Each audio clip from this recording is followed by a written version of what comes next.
They talk now? They talk now. From the Padawan Academy Studios, here is the Padawan Collector. Welcome to the first episode of Padawan Talks. And in this series, we're not only going to be talking to some of the best people around the Star Wars collecting community, but we are going to be talking to people from all walks of pop culture. And we go over important news from anything in the Star Wars universe. And we go over my recent shows, especially the top comments from those shows. And let's get on with it because we have a lot to cover this week. So starting with the Star Wars news of the week, in an interview with Romper, Bryce Dallas Howard, who has directed past episodes of the Book of Boba Fett and The Mandalorian, said, and I quote, "Without giving anything away, you are going to love the Ahsoka show that's coming up, and I can't tell you anything, but what I can say is that you being a fan of the Clone Wars will be greatly rewarded." So let's break it down. Why is that big news to me? Well, she later goes on to say that Dave Filoni knows Star Wars better than anyone other than George Lucas and was taught by George Lucas when he was doing all of the Clone Wars because they did that together.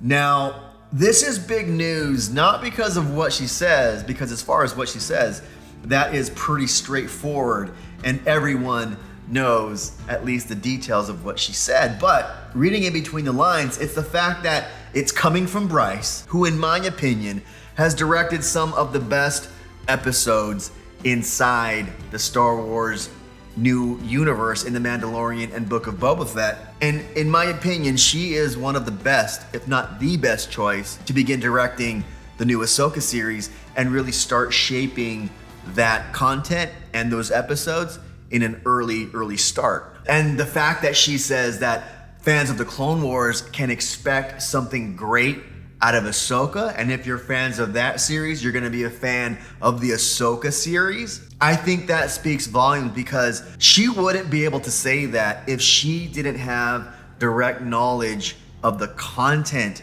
of the early scripts and the creative direction that Dave Filoni wants to go with the Ahsoka series. And usually somebody with that knowledge this early on is only one of three things. You're either one, the writer, the director, or the producer. And the fact that she is saying with confidence that fans are gonna love the content, basically, I think she's sitting in either one or all of those chairs right now in the early creative process of Ahsoka. And that's why that is news for me, because that really tells me in between the lines, look people, I know what I'm talking about. I've seen the content, I'm working with Dave, and the content that I'm seeing is, it drives along the same storylines as where the Clone Wars started, and now we're gonna finish some of those storylines in Ahsoka. That's why I'm so excited. That's why that is big news. And you guys all know that I'm a huge Ahsoka fan. So for that to come from Bryce Dallas Howard, one of my favorite directors, but one of my favorite directors that's coming from the new Star Wars universe of The Mandalorian and Book of Boba Fett, her carrying on that great directing style that she has into Ahsoka, one of my favorite characters, I think that makes big news, and that's why I'm sharing it all here with you. So be on the lookout for more stories and more tidbits coming from Bryce along the Ahsoka series. So yeah, let me know in the chat what you think about all of this news about Bryce and Ahsoka and, you know, my take of what I just told you. So I want to get your take on it. So yeah, please let me know down there in those comments. And speaking of comments, let's jump to Padawan comments. And this week's videos that dropped were episode 71, where I got my figures back from CAS. And yeah, we saw some weird and interesting surprises on that episode. If you haven't watched, please go back and watch that right now. And on episode 70, we go on some wild hunts where I do find a hammerhead and a Warrock coin at a local antique shop. Again, if you haven't seen those episodes, go back and check that out. But some interesting comments came from those, and this is the segment where I read some of those comments and kind of talk about them. The first one is on episode 70, and like I said, I got a hammerhead and the figure's feet was painted blue. The parents used to do that in order to tell which figures where they're kids, you know, in case they went to school and had a show and tell, or went to their friend's house and started playing with their figures. You know, my mom never did this, but somebody's mom would paint the bottom of their feet in red nail polish, or in this case, blue polish, and they would send their kids off. So I got a lot of comments on how to take the paint off, a lot of comments. And I might do a video trying out some of those tips. And one came from JD Cantrell. He says some lighter fluid and Q-tips should clean up the hammerhead's feet. So thank you, JD. And we might just try that. Again, I got several of those tips, and I think I'm gonna go down the line and show at least me trying out some of your tips. So again, JD, thanks for that tip. And the other comment from that episode, it said, the thumbnail needs ADHD medication. And I responded with, I don't know whether to laugh or take more Adderall. So thank you for that comment. I like those comments, they're funny. And on episode 71, where I got my first grades back from CAS, and I got some 80 grades, which were disappointing at the time. XDD Fishlips23 writes, don't be too bummed about the 80 grades. And you know what, I'm definitely not. I actually loved the whole process of it, and honestly, it gave me a new appreciation for the art of collecting loose figures, and in doing the research and the hunting for the best figures to send in for grading. So thank you for your comment, XDD, and thank you for reminding me that, you know, I should love the process and everything like that, and that, yeah, you're right. I do love my 80 grades, don't get me wrong, but you know, as a collector, especially in grading, you're always striving for the best grades. And like I said, it gave me a really great appreciation for doing more extensive hunting and researching and just trying to get those best figures, at least in the aspect of grading. So there's that. So thanks a lot, XDD. And another one comes from Eric Torres on that same episode. And he says, why would you ever get a toy graded? He goes on to say some other things that, you know, I just want to play with them. And yeah, you're right. And there are many reasons why somebody would get a toy graded. And it's not just one main reason. You know, I have several reasons why I do, and other people have different reasons than I do to get something graded. So, you know, some want to preserve that toy for as long as possible. Some do it for financial and investment reasons, for insurance reasons. Some do it, like I said, like I'm doing it for, to fulfill that logistical and that research aspect of collecting, where I want to get the best example of that figure and hunting for the authentic accessories, doing that research, getting the best quality, you know, etc., and then getting that figure graded for the best and the top grade, you know, that we can.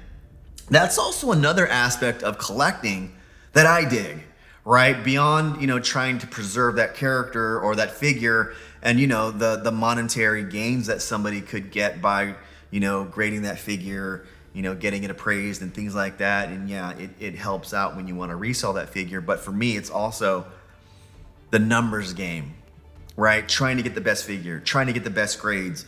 It helps, or not helps, it makes me hunt and research for better figures. So there's that aspect of it. And although it's not meant for everyone, so Eric, like, I think it's not meant for you as a collector because you like that more visceral feel for it. But I think that as long as you understand where I'm coming from or another collector is coming from and educating yourself, and I do say on episodes 38 and 39, if you want to go back and watch those, I do a really big deep dive on the aspect of grading.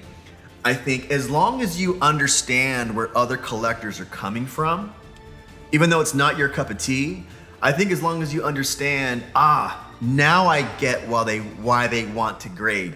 I think that's the dialogue that I'm trying to create here on this show, is saying, I want you to look at both aspects of the tale, right? The non-graders and the graders and the people who are in the middle saying that, yeah, I kind of want to do both. I'll grade some figures, but not everything. And then there's people like me who want to grade a complete set, or there's some graders who only do grading and that's it. So, you know, collect the way that you want to collect. And Eric, thanks for your question, because, you know, it lets me know that there's people out there who still don't know why people do grade. So like I said, go and watch episode 38 and 39. I do a deep dive on the history of grading, what the numbers mean, why somebody would grade. And then finally in episode 39, I get into how to grade, how to send in figures, and what to expect when you do sign up for an account. And then finally, like you saw in episode, 71?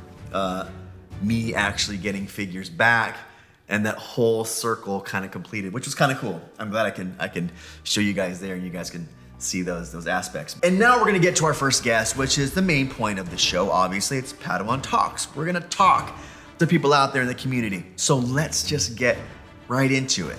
Our first guest runs the Vintage Alliance on Facebook, and it's one of the most amazing groups out there. I mean, if you like to collect vintage Star Wars or even vintage of any line, it's the place to be. But the reason why he's on this show today is that he's about to announce something that will rock the foundation of the collecting world. Not just Star Wars collectors, but collectors of all genres. So let's not waste any more time.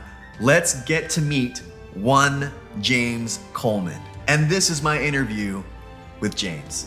How are you, sir? What's going on? So good, man. How you doing? Good, man. Good. And it's been a long time since me and you've tried to like connect and just hang out and talk like this. I mean, we talk off the air, but for both of us to align our schedules, and I wanted to bring you on because one of the first groups that I joined when I started collecting, I've only been collecting for close to 8 months, if you can believe that. One of the first groups I joined was the Vintage Alliance. I just want to know, how did the Vintage Alliance come to be? First off, I started like you. I joined the Imperial Commissary, and I found out about the commissary, my gosh, 4 years ago or so, something like that. And when I joined, it was like what I had imagined for years and years. I needed some camaraderie. I wanted other collectors. I had no idea there were this many collectors. I've been collecting since I was like 8. So like 30 years. Wow. I tried to get my dad to collect. He wasn't interested in it. I wanted somebody to collect with me. I mean, did you have any friends that collected with you at all? I got a friend when we were in junior high. No, we were in high school. When we were in high school, I got that one friend. But he got into the modern. He was into the power of the Force stuff. He liked the perfection of it. And so he was into that, and I was into the vintage. It was really cool. But I mean, when I joined the IC, I was like, man, we have camaraderie. There's thousands of individuals that are like-minded. This is amazing. And I actually had an idea to expand upon that. Mm-hmm. And part of that idea is what we're going to discuss later. So we'll get into that later. However, all right, keep us in suspense. Yeah. We'll discuss that later. But the group was really a beta version of what we are building. Mm-hmm. I'm really excited about it. The group, however, it's different than the rest of the group. We're a little more spunky. We're a little more energetic. We have a lot of interaction. We sell high-end items. Right. Yeah. I would say we're predominantly focused on high-end items. We do sell, all kinds of vintage Star Wars and Joes, and we're different in the sense of we allow all vintage items. You want to sell vintage guitar? But that's what I dig about going to your channel, or not your channel, to your pages, because when I'm looking for, I started collecting the Return of the Jedi mint on cards, and it's really hard not only to find pieces that are high quality, not only high quality items, but high quality sellers. That's what I dig about going on the Vintage Alliance, really. If we have a new seller, I vet the heck out of them. Yeah. I mean, it's probably kind of annoying for them, and they've expressed, hey, I get that you're trying to protect the group, but my gosh, man, will you back off? And I'm like, well, yes and no. Like, I'm really cool as long as you're doing the right thing, right? As long as you're selling legitimate items and you ship timely and well. Yeah. There's all kinds of mishaps in all kinds of groups, right? And we just want to make sure that doesn't happen, or we mitigate that as much as possible. It's More, almost like a different, like a new brand, but it's I would say we're more vintage and less rules compared yeah, to a lot of other groups, and we're not in competition. We are proponents yeah, of the other groups. yeah, Now, when we first began the Vintage Alliance, there was this idea that we're in competition, and that wasn't the goal at all. We wanted something different. We wanted to expand on the product. We wanted mhm, to be able to sell Transformers, Joes, cars, guitars, whatever you want. right, That's vintage, right? right, Not solely Star Wars.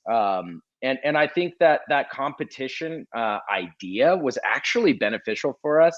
It's mhm, difficult for me personally, right? I had to communicate, what my agenda was, what my yeah, goal was, why I'm doing this, right?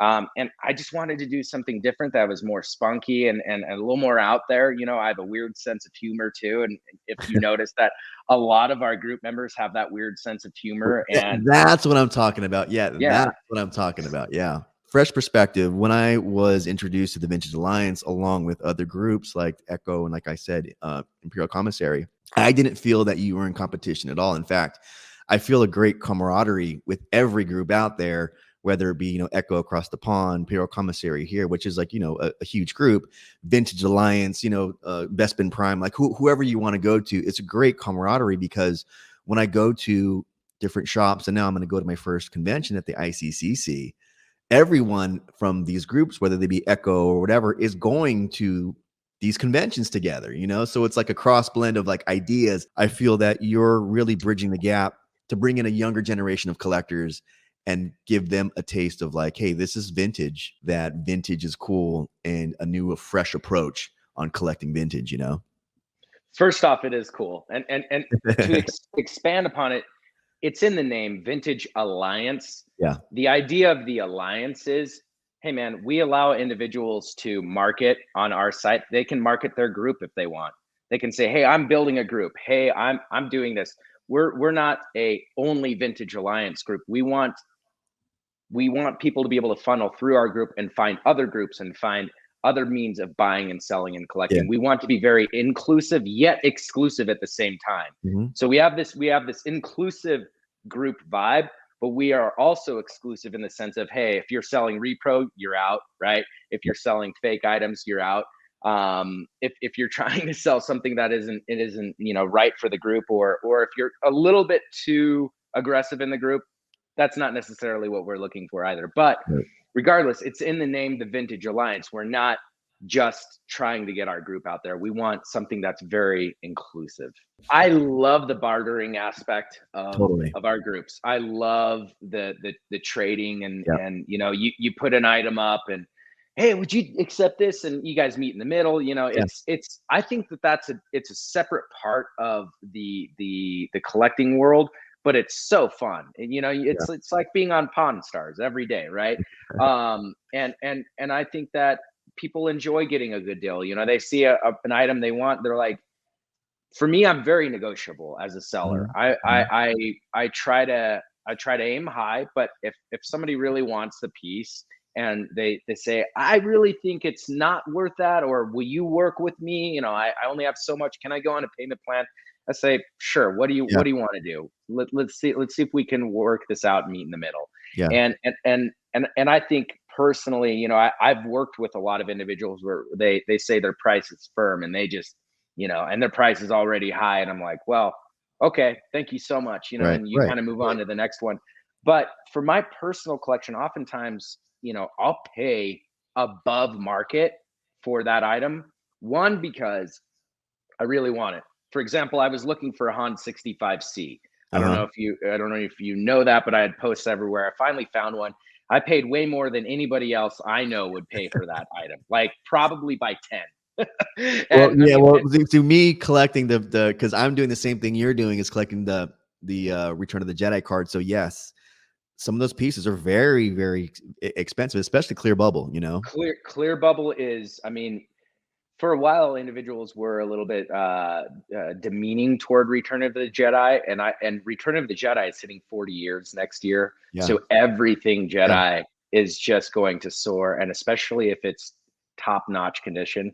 But yeah, I paid thousands for my Han, and actually I'm upgrading him right now. This is this is the biggest news actually. Wow, and that one was a great one too. It was a great one, but I found one graded, unpunched, which is I go for unpunched clear bubble. So I'm actually trading him. He needed a placeholder. I'm trading him for mine, and I'm giving him money as well. A good chunk of money as well. And so he's stoked. He's like, wait, this doesn't mean as much to me as it does to James. So, but if he gives me some money and the piece, cool. And we're working it out that way. I'm stoked. He's stoked. Right. But look, when I really started getting into heavy hitter items, it made me a little nervous. You know, buying my first Boba Fett mock at $1,200, you know, it made me a little nervous. I thought to myself, is this realistic? What's going to happen? And what if nobody cares about Star Wars a year from now, and then it's worth nothing, right?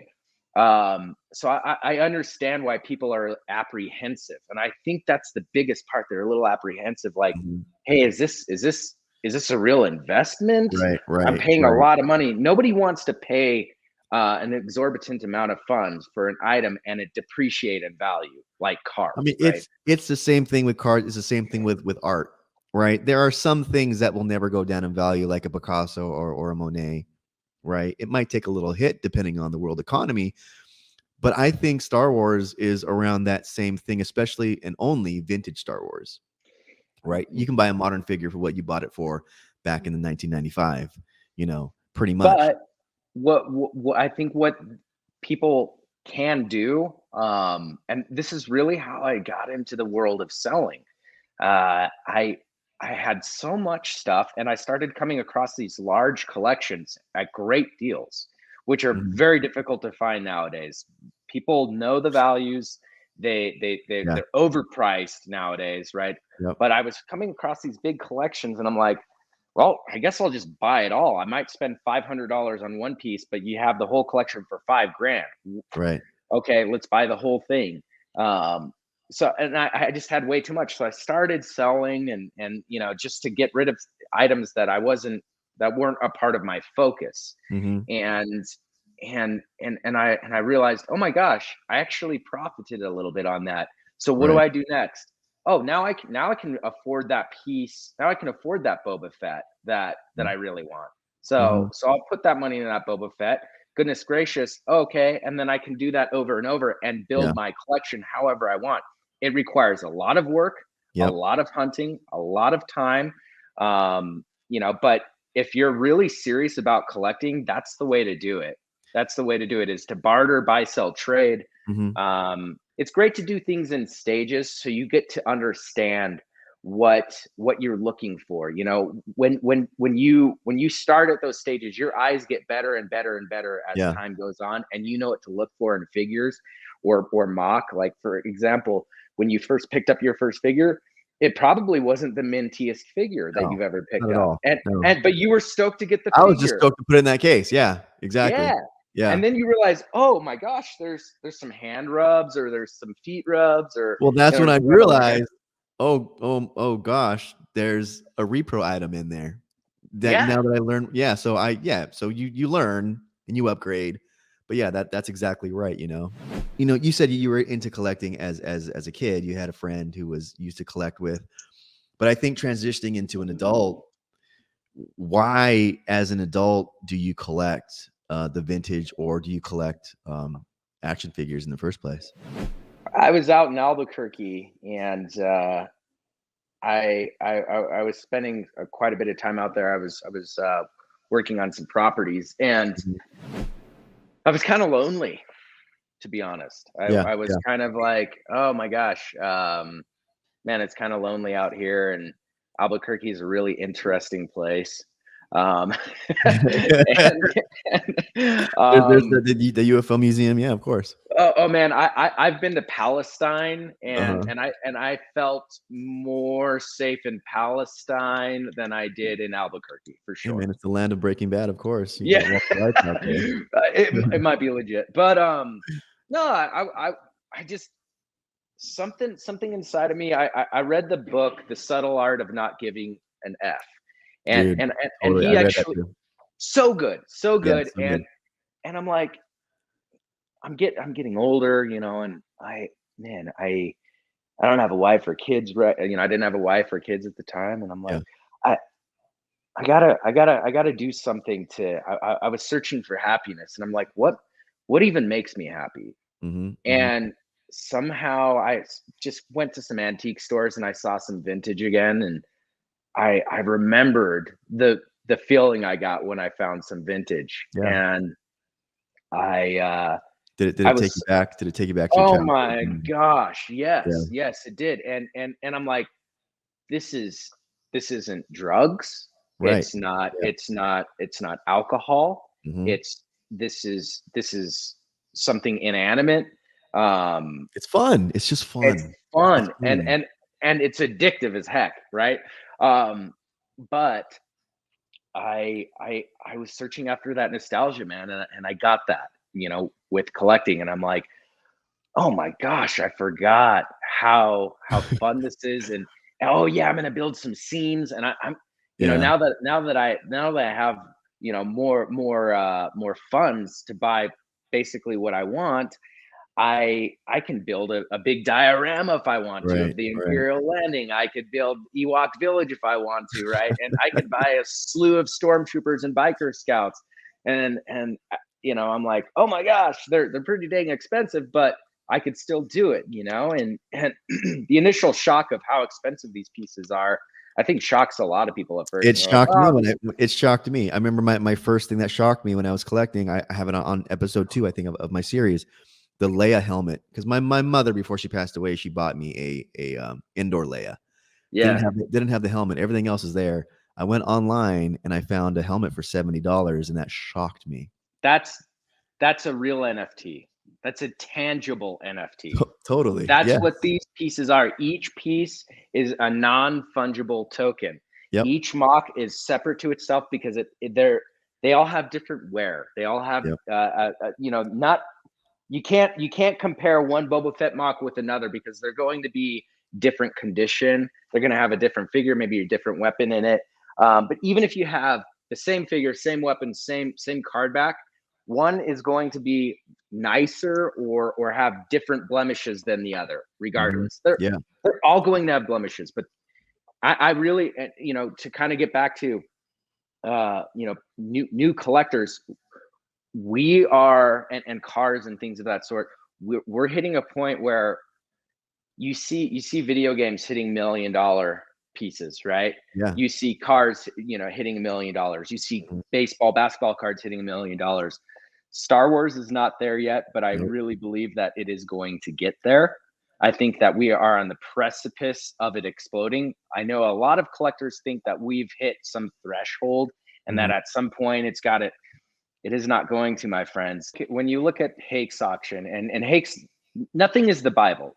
We have the Star Wars tracker, the best Star Wars app. It's like the NASDAQ of Star Wars. We have eBay sold items. We have Hake's auction. We have the groups, right? So we have people ask, what's the value of this item or that item? And Mhm. there are so many different avenues to go down to verify. Hakes, for me, what I really think it is, it's a precursor of things to come because you have a buyer's premium on top of Mhm. whatever anybody buys. Buy $1,000 piece, you're going to spend another $200 Mhm. easily, right? Mhm. So if you pay, if you bid $1,000, it's going to come out to be 1,200. But what are they paying for that item? They're paying 1,200, not a Yep. thousand, right? Yep. At the end of the day. So I had a live auction and I had an Emperor's Royal Guard clear bubble grade 80. And I said, guys, Jedi is going to explode next year. If you pick this I item was up, on that auction. Yep, I remember. yes. And I said, guys, I assure you, this piece, I think I should sell it for 1,000. I ended up selling for 850, I believe. Mhm. And I think that, you know, some people were astounded at that price in that Yep. moment. And I was you know, explaining a clear bubble Royal Guard. I know Jedi like I know the back of my hand. You're not going to find this anywhere else. Yep. It's tough to find. You might find something close. Anyway, Hakes had their live auction. They sold a yellow bubble that was near clear, grade 85. So Mhm. there were some deficits and some pluses on theirs. It hit close to $2,500. Wow. Literally a month later.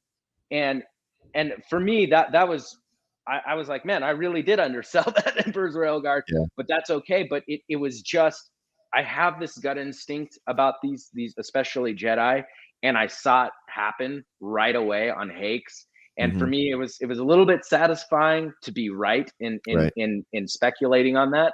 But that's not the point of collecting. So don't get me wrong on that. Well, but regardless, I want to give people great deals. And if I'm selling an item, I don't want to undersell it, but I also don't want to oversell it.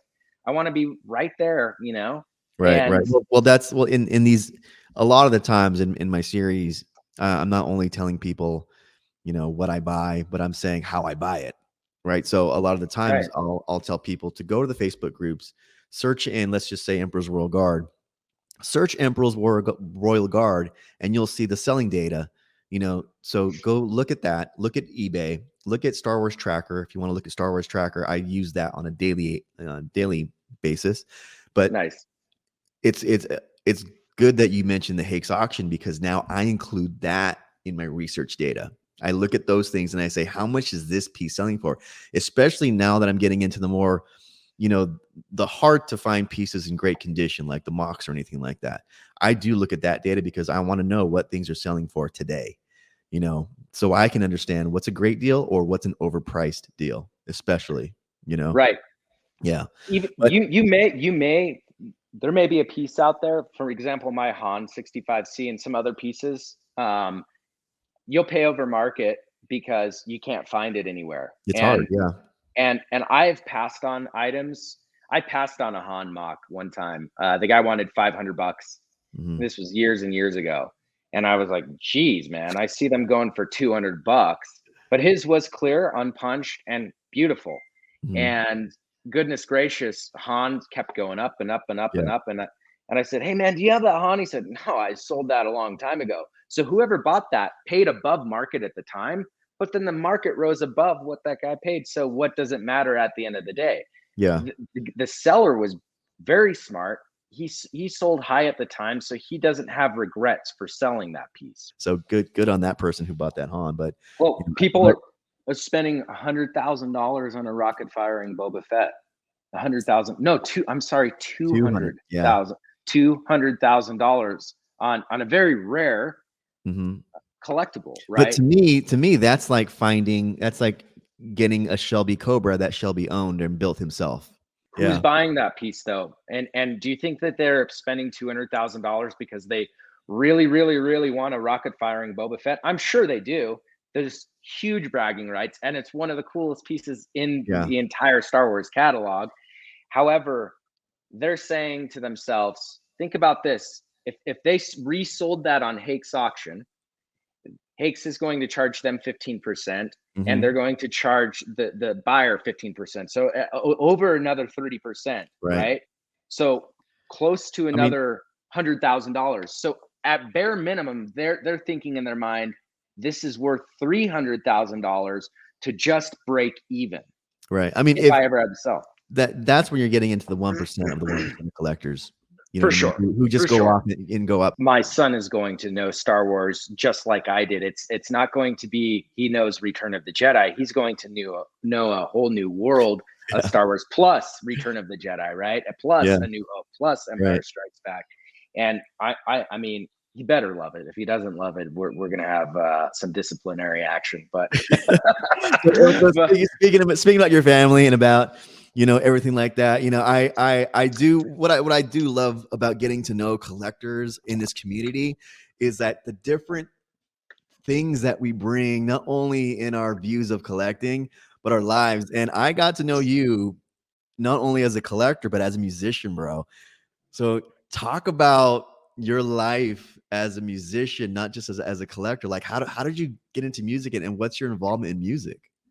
You know, it's so cool. Music and vintage really go hand in hand. A lot of almost everybody I talk to, you know, in the vintage world, they play or they love, you know, a lot of metalheads, right? Yeah. And I do too, and I love metal too. But I'm also, you know, my favorite bands are like the Beatles, Depeche Mode. Totally. I love Nine Inch Nails. Radiohead is fantastic. You know, I grew up with underground hardcore music like Earth Crisis and Hatebreed and stuff like that. Mm-hmm. But you know, when I always collecting is kind of, yes, we have a community, but it's also you. It's just you. It's therapeutic, right? Yeah. So when I was younger, I did the collecting, but I also wrote poetry, and then I picked up a guitar and I taught myself how to play guitar. And by Right. 16, I formulated my own band. By 18, I was showcasing for Capitol Records, and I said, Nice. yeah, this is what I want to do. This is what I love. By 22, 23, I was in a band with some of my best friends. We worked hard. I was full-time at a bank, full-time at school, had a full-time girlfriend, and had a full-time band. And we practiced, I mean, 4 times a week. We had practiced our set 3-4 times in one night. Every Wow. time we practiced. It was, we were very particular in what our goals were. We had our goals written down. We wanted to sign to a major recording company. And sure enough, we got Maverick Records, which is Warner Brothers. It was a subsidiary. Madonna owned Maverick. We Yeah, had that was Madonna's label. Yeah. Yeah. Deftones and Michelle Branch. We signed, and I said, well, to hell with college, to hell with the bank. I'm gonna do this. I don't know what it's gonna turn out to be. I'm doing it. This has been our goal.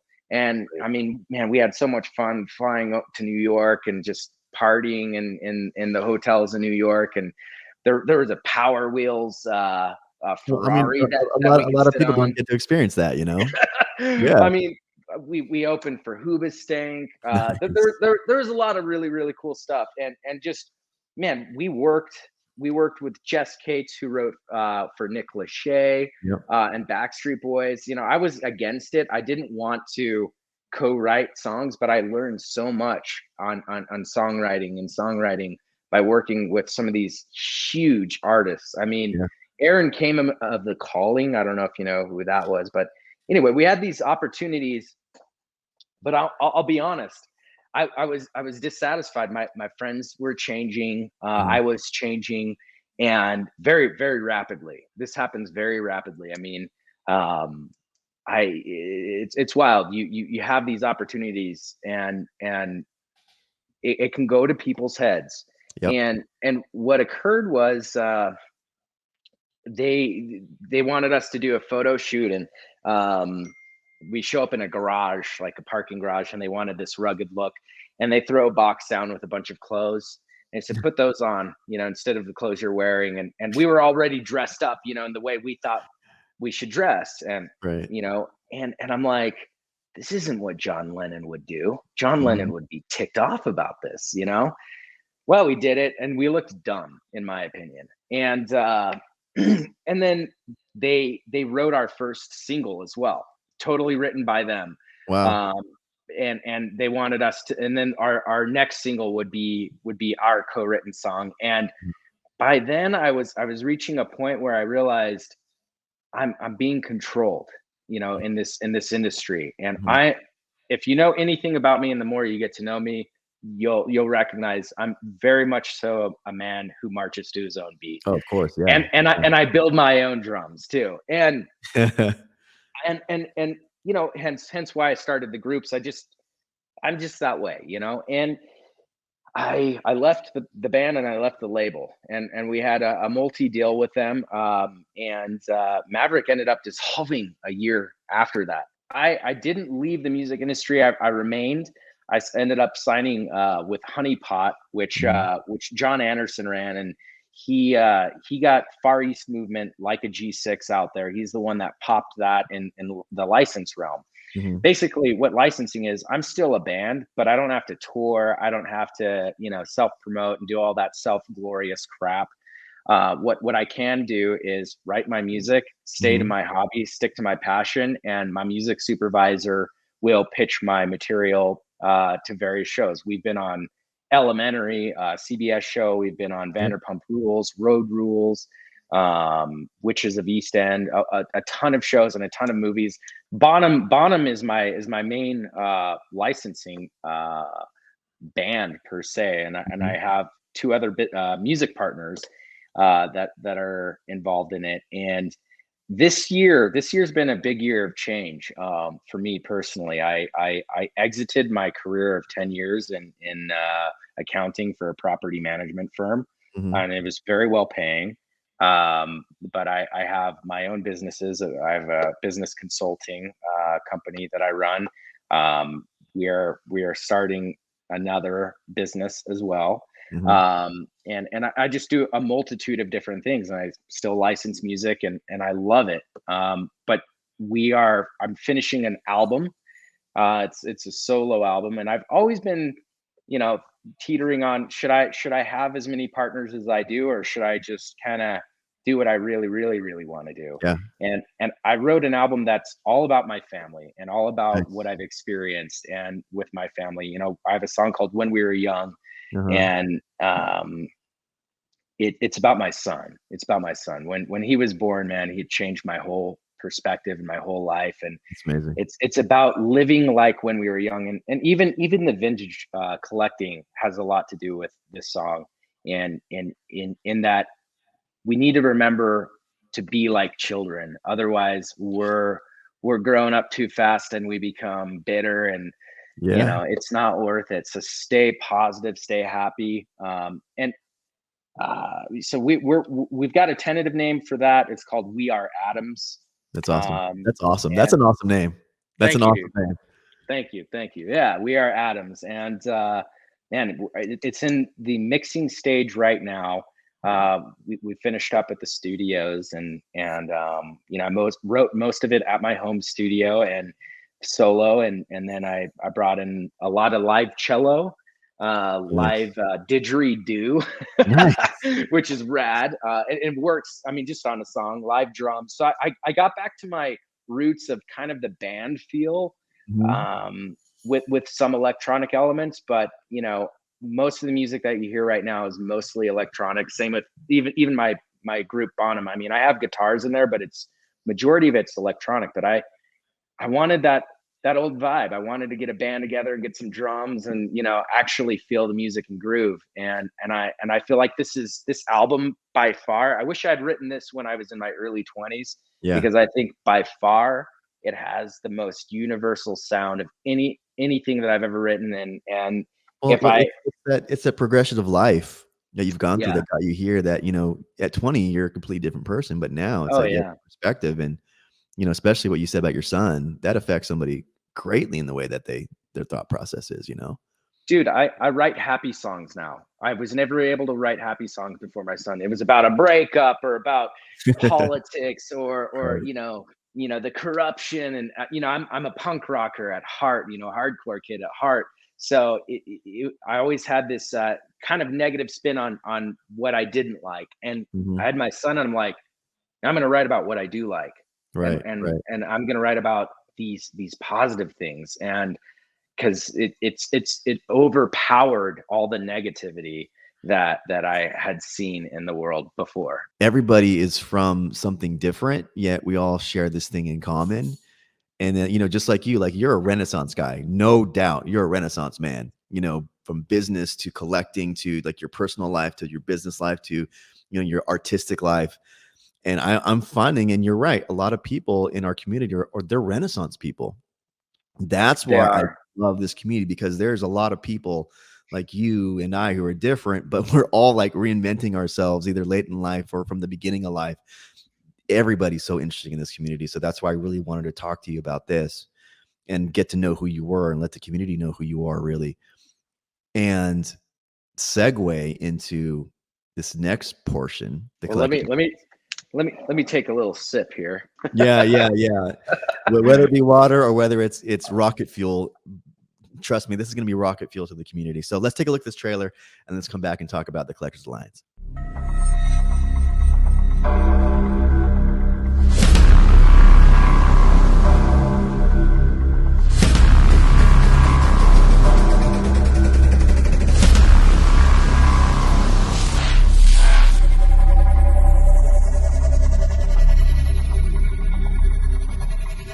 tell us. I'm going to sit back and listen to this. Tell us about the Collectors Alliance. We have an opportunity right now, and I don't think anybody's really tapped into this opportunity. It needed to be created. I've seen the need for this for years. And I finally joined teams with Jared Cope of the Star Wars Tracker. Mm-hmm. He was the guy he was the guy from the beginning. I knew he was. We get along great. We're like yin and yang. You know, he's the most mellow guy ever, and I'm kind of rambunctious, so we balance each other out. For those of you who don't know what the Star Wars Tracker app is, it's you know, I show it on my show all the time. It takes, well, for the vintage Star Wars, it takes data from past sales of eBay and puts it into an app, a visual app, very, very well laid out, and it tells you the trends of what's going on with each figure, whether it be loose, mock, graded, you know, carded, vehicles, play sets, whatever. So yeah, so that's what the Star Wars Tracker app, for those of you who don't know. It's the NASDAQ for Star Wars. We're building the very first buying and selling platform for vintage goods. It doesn't exist out there. The closest thing would be eBay. Mm-hmm. Next up, Marketplace, and maybe next up this new Whatnot app, right? But there's a lot of pitfalls that I've been hearing a lot of people on that are sellers on eBay and buyers talk about on eBay, the pitfalls, even though I don't understand them all. Like, I remember we were talking about like the pitfalls of eBay and what those are. And leading into this, more importantly, how you see that Facebook is going to change on the buyer and seller market. Absolutely. So we're going to be way beyond an app just to buy and sell. We're going to have forums. We're going to have links to all of the groups, hence the word alliance. We could have gone with the Vintage Alliance and just expanded upon that, but Jared and I decided, hey, let's create a brand new entity. This is an actual business. It's not a Facebook group. You know, Vintage Alliance is going to live. It's going to remain a group, and we're going to keep that alive for sure. This is a different ball game. It's a similar name, right? But we verified, hey, the Collector Alliance, that's the name. That's what we're doing. We want to align buyers and sellers in the collector realm. Now with eBay, how we're aligning buyers and sellers, we're not going to charge any of the eBay fees whatsoever. Okay. So those eBay fees that are 14%, 12%, 20%, 25% on the seller side, we're not charging that. And what happens when you have to pay eBay that 25%? That's killing eBay. It's killing eBay. On top of that, when you're a buyer, you're paying the taxes, you're paying the shipping, and you bought a $15 piece, and next thing you know, it's $30. You buy $1,000 piece, and next thing you know, it's $1,300, and that could be the killer deal for if you're paying above market or below market, right? So I've been looking at that, and I'm like, dang, this is really hurting a lot of people. eBay is just a marketplace. They don't provide the customer service that individuals like you and I need. They don't look into particular items. For example, I've seen fake mock Boba Fett mock when Boba Fett was blowing up, fake, and they were trying to sell it for $10,000. Right. I reported that item, and eBay does nothing. I sent the seller a message and I said, hey, you know this item is fake, right? And they argue back. Nobody cares. It doesn't matter. It's just a free for all. So not only are we paying eBay for what? For just being a platform, right? Just being a platform. It's just what we know. That's all we know. So that's where a lot of individuals go and buy items. Oftentimes, in my opinion, they overpay beyond belief on eBay. And that actually in a way helps the market increase in value. That's fine. But then what's the next avenue? A lot of people are using groups, right? We use groups. I use groups. I use groups all the time. I use groups all the time, and I'm able to buy things at a way more reasonable rate than compared to eBay. Absolutely. And communicate. That's what we like. eBay is so mysterious. You don't know who's shipping it or, selling it to you or what you're going to get at the end. Right. So with the groups, you know who they are, unless they have a sock account or whatever it is. But you think you know who they are, and you're excited, right? But this is what I believe will happen. Just like I believe Jedi is going to pop. at a certain point, the suits are going to sit back with Zuckerberg, right? This is how I envision it. And they say, hey, Zuck, we got millions of dollars going through our groups. And Zuck is going to say, why is so much money going through the groups?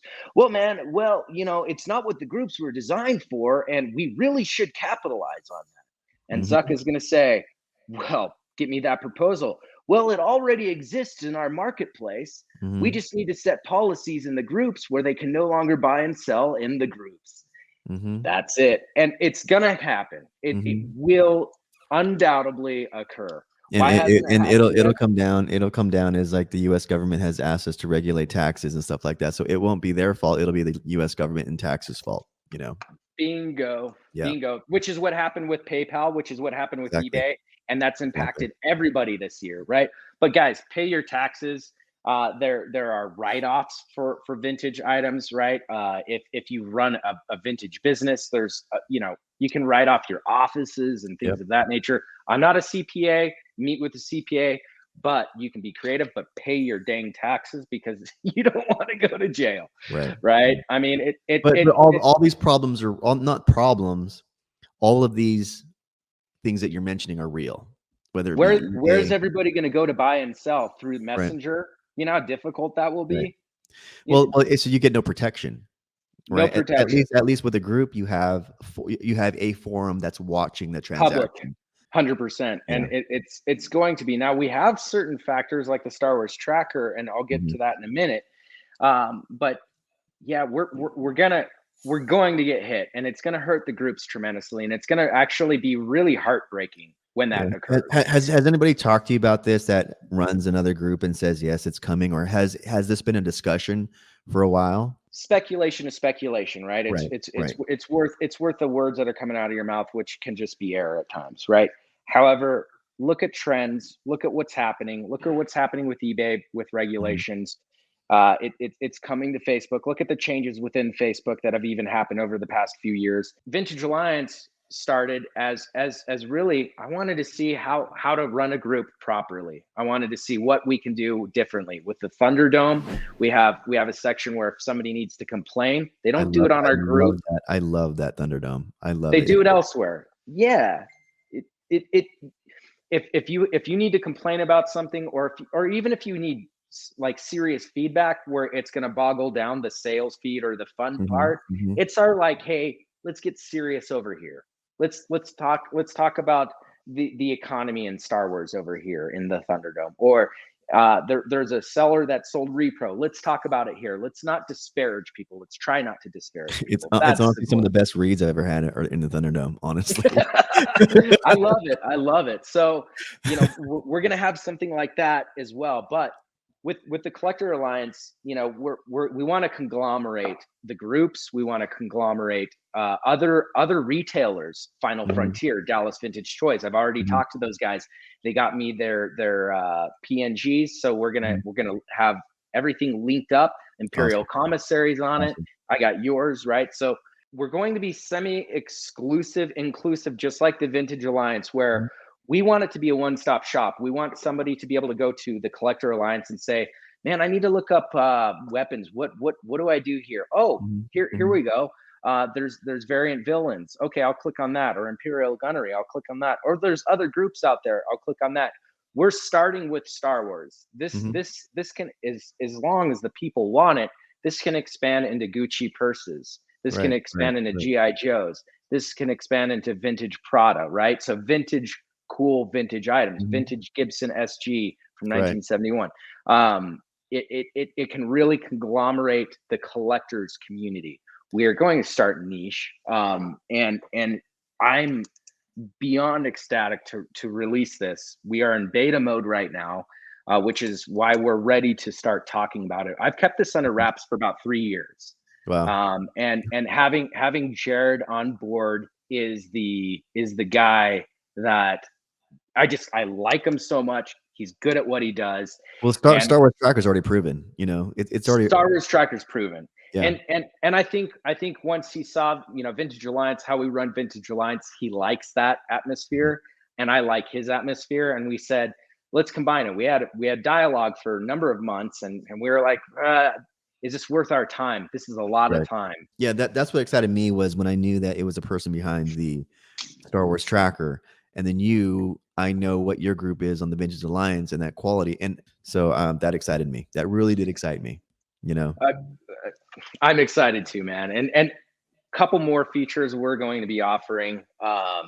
So let's say you buy an item on the site. We're still working on exactly how this is going to be, and I've already gotten the approval from a grading company. I'm not going to say who or what, but we are going to have a little button you can poke if you want to get the item graded, and it'll just go right there, and we can eliminate the processes, right? So it's just going to go boom right to the grading company. You don't even have to worry about it. Super easy, man. Nice.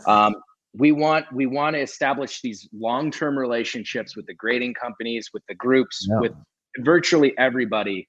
And so when Facebook decides the groups are over, if they do, or at least buying and selling within the groups will never be over. We're always going to remain a group. But if they decide that we can't buy and sell in there anymore, we're going to have the Collector Alliance. Collector Alliance, we don't expect it to explode right away. It's not our goal. We want long-term. We want to be in it for the long haul, and it's going to be a lot of work. Another thing is, eBay is just out there. You have no say so in eBay, right? But we want to listen to the community and the groups.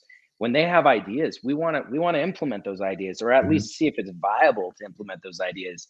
And being a collector myself, and same with Jared, we kind of have an idea as to already what do collectors want to see when they go buy, right? How do they want it to feel? How do they want it to feel? That's why I like that you included the word alliance, because it's the same vibe from the Vintage Alliance. But I think when you told me about that aspect, I really like that idea that we have input, we have feedback to give, so I really like that aspect of it. Here's the catch. There is going to be a subscription. Some people are going to say, oh man, dang it.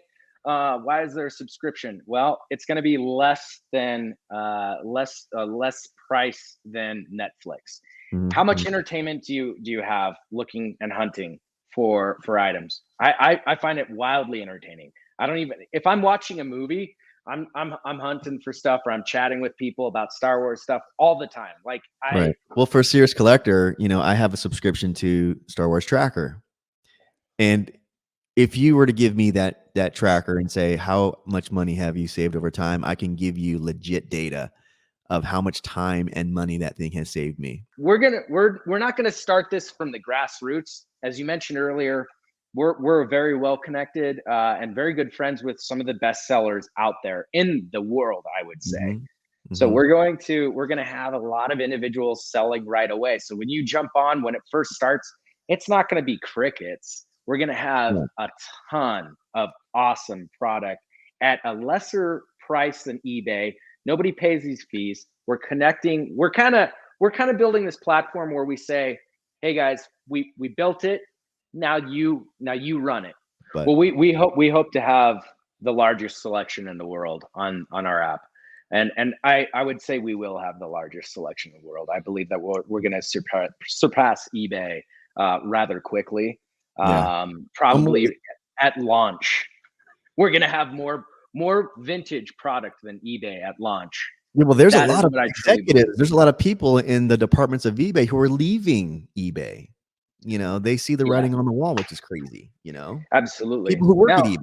Now, with the subscription, the reason why we decided to even have any type of subscription or anything, we wanted to verify what can we do to align everybody. But this is a business at the end of the day. And we, depending upon the size of this product, we're going to have to hire employees, right? That are in the community, that know the product, etc.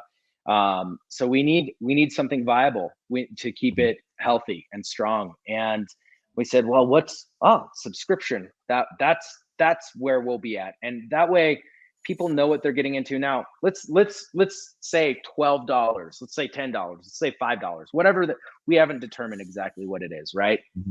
Let's say it's $5 a month. And you're like, I don't want to spend an extra $5 a month. Well, you basically look at it this way. Let's say you have a one piece that's $1,000 on eBay, but now they can sell it for 800 on our site because they don't have the eBay fees. Well, you saved over 3 years worth of subscription in that one single solitary purchase. Exactly. Right? Yeah. And that's as a buyer, right? As a seller, you're going to have a ton of buyers that are there and interested in the product, and they're there specific for that product. They don't have to look through all the garbage that is eBay or Marketplace. It's a lot easier, a lot more smooth. It's going to be a better transaction for everybody. We're really excited, man, and I'm excited that you're excited. Just seeing your excitement means a lot to me. It's just knowing that one, you're involved in the community heavily, and to know that, I think this is, like anybody who introduced something new for the community, right? Whether it be a convention, or whether it be like you're saying, Michael Havens and what he does for not just the IC, but for us collectors, what you're doing, what the 501st does for a lot of people out there in the community. I think that this is the same thing. It's something new for the community. It's looking ahead of that curve and saying, this is coming up. I think we should do this. That's what I'm into. And then plus on a more selfish note, it's another data point, and it's another place I can go to buy things and trust that I'm getting good items. Right. People, I'll bring up some of these things. Whatnot came about while we were building. And some people were like, I told maybe 5 people what we were doing when it was being conceptualized, and they're like, "What about Whatnot, man?" I'm like, "Well, first off, competition is a good thing. If you don't have competition in this world, nobody expands beyond where they're at. Number 2, Whatnot is, and I don't want to be disparaging, but they still charge the same fees that eBay charges, just less, right? It's the same spiel. They're smart, brilliant, doing the live auctions. We're going to offer the same thing. And I just think that we're going to be geared more toward actual collectors, and it's tough to say whether the Whatnot innovators are actual collectors or not, but hey, I'm excited for them. I think that they're doing a good thing. I think they did do a good thing.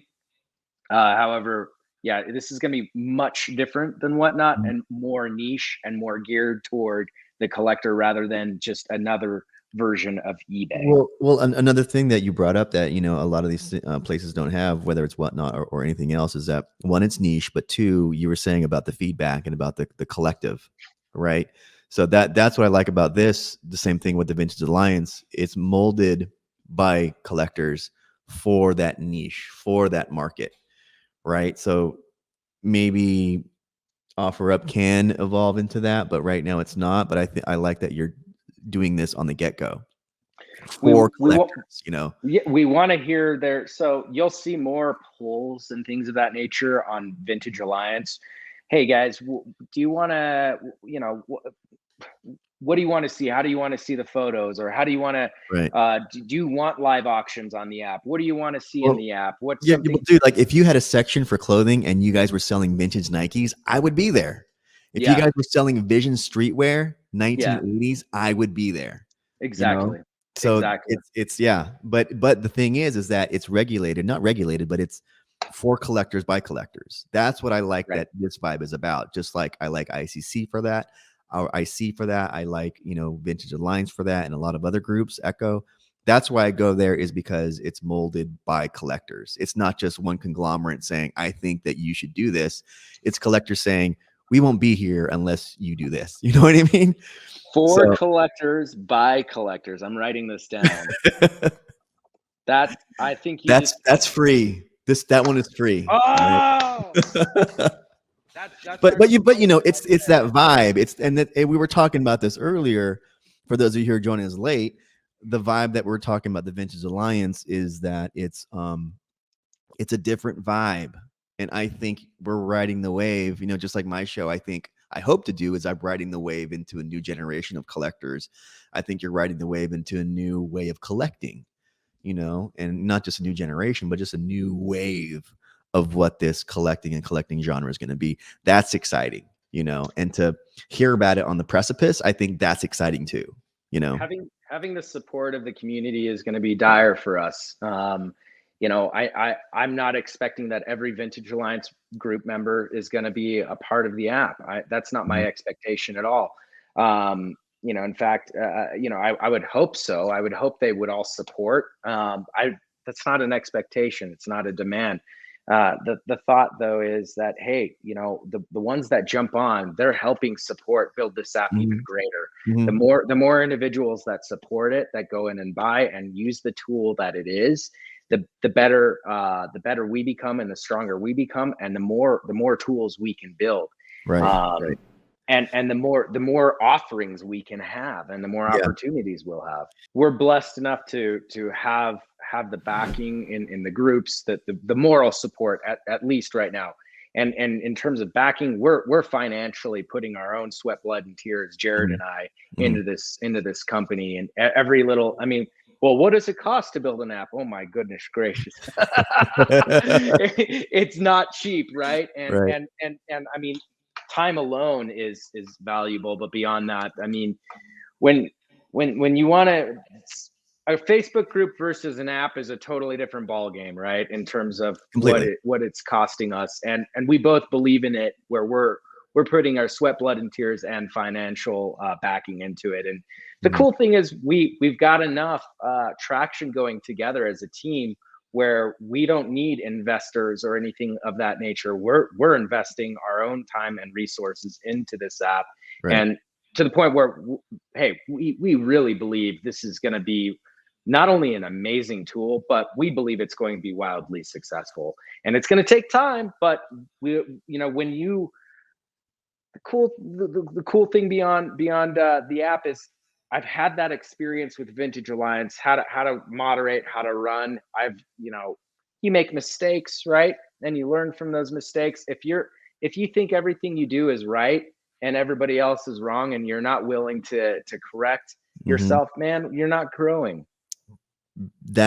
Yes. And I think that's a part of why I love certain companies and brands, is that they have that mantra, So, I can seriously talk about this for a long time. I'm gonna ask you a question. Will you come on the show again to talk more about this, and once it launches, will you come on the show to talk about it again? Absolutely. Awesome. I would love to, man. So, I just wanted to say thanks for taking the time. I'm going to see you out in the ICCC, and hopefully we can get together, and I'm going to have a camera crew out there. So definitely going to have a little interview with you out there too. But man, thanks for taking the time just to hang out, dude. Hang out and talk with me and the viewers of this channel. So if you're into vintage, first of all, and you want to be a part of a hell of a good group, the Vintage Alliance is out there. All that I ask is that you follow the group rules. Like I say with every Facebook thing I offer, follow the group rules. If you're into vintage, go there. But yeah, please go to the Vintage Alliance. And James, any last parting words for the viewers out there? Joey, just thank you so much for having me on, man. I love your show. I think it's fantastic. I think it's, if not the best podcast out there. I like your vibe. I like your style, man. And dude, I like what you're doing.